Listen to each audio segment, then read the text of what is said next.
On July 11th, under the influence of the typhoon fireworks, there was a sudden rainstorm in Henan province, and my hometown Jiaozuo also became the affected area. The river in the mountains area in the north of the city soared. Torrents broke out. Some roads were blocked. Villages were flooded. Vehicles were washed away by the floods, and the people were trapped by the heavy rain and flood. Some of them were trapped even on trees, some on roofs, and some in higher mountains. They were in critical condition.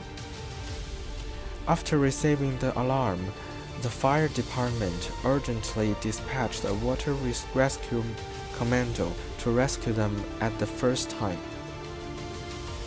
In this vlog, I will show the rough situation of Jiaozuo city during the rainstorm and the work of flood discharge after the rainstorm. Unfortunately, because I was trapped in Shanghai by the rainstorm, I couldn't record the first-hand data, so I sorted out this video recorded by my relatives and friends. Hope you can understand.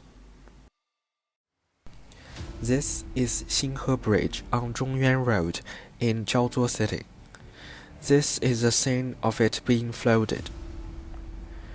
We can see that in the video, a car breaks down in the water, and passing vehicles move forward difficultly on the road.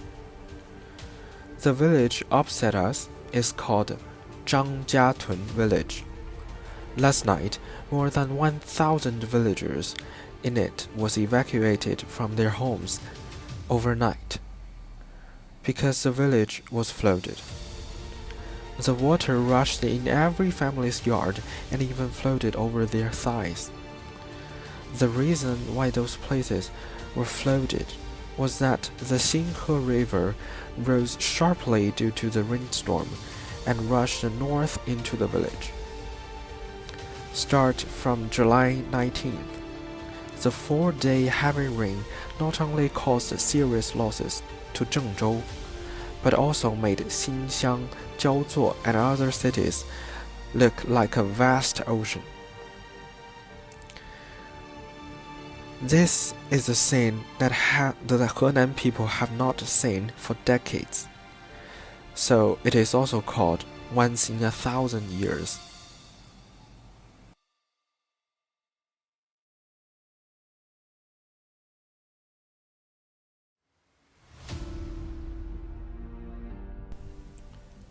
This is a team of military vehicles passing on the other side of Zhongyuan Road.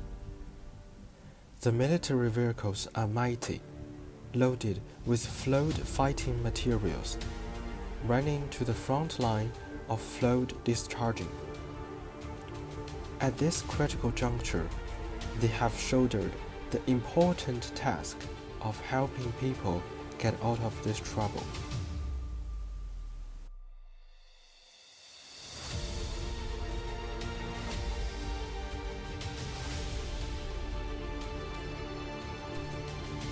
In this video, opposite us is an underground supermarket. We can see the water on the ground. Can you imagine how was an underground supermarket look like? The supermarket has a large scale. The whole underground water is flooded, from power facilities to warehouse storage. It is all damaged by water and the company suffered heavy losses.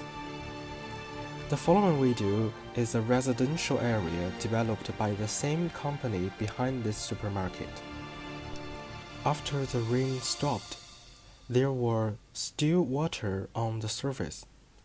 The underground parking garage was also flooded, and many vehicles were damaged. This is the neighborhood where my family lives, and the entrance of the underground parking lot, one can still see the sandbags used for flood control at that time. It is those sandbags that protect the parking lot from damage.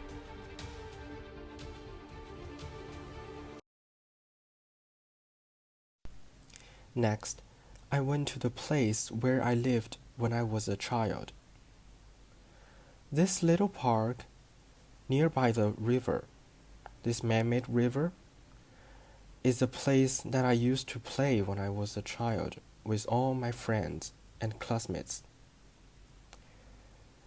These bridges and this artificial river made great contribution to the progress of flood discharge at that time. Here is one of the most famous landmarks of Jiaozuo, Chunying Bridge. Now, all beneath my feet is the Chunying River. It serves to drain the flood water during this difficult time.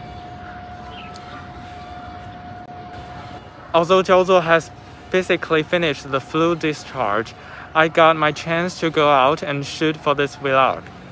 But because of the outbreak has appeared again recently in Henan province, I have to wear a mask and go home as soon as possible to avoid contact with the people.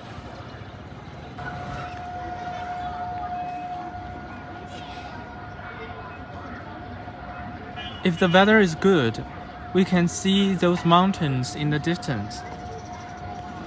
Here. Those mountains are Taihang Mountains. So if there is a flood came down from the Taihang Mountain, the whole city of Jiaozuo would be washed away. Because that direction is higher, much higher than the here. So in 1971, the man-made river, this river was built to facilitate the release of flood water in case of the heavy rainfall or other disasters in the future. I'm actually very familiar with this area. You can see that in that direction, it leads to a neighborhood which I grew up in. I grew up and I lived there in that neighborhood until I was 12 years old. And on the other side of Chunying Bridge, you can see there's a primary school. It is my primary school when I was a child. And the building next to that primary school, this one, is actually where my mom lives when she was a child, a little girl. So this neighborhood, this area around this bridge is full of memory of me.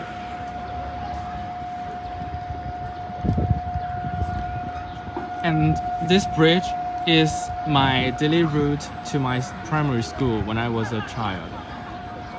But at that time, I didn't know that this river was the one who protected Jiaozuo people and the whole city in this period of the crisis. If there's a flood, the water would coming down from that direction and go through this bridge, and far away you can see the other bridge, and behind that and in front of that bridge there is another one. So those three bridges was built on the Chunying River,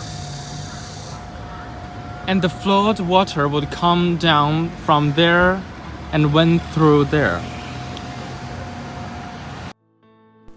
After this terrible natural disaster, I learned a lot of knowledge of flood control. And I also felt the solidarity and love of Chinese people. That's all. At last, I hope the affected areas will recover as soon as possible. Thank you.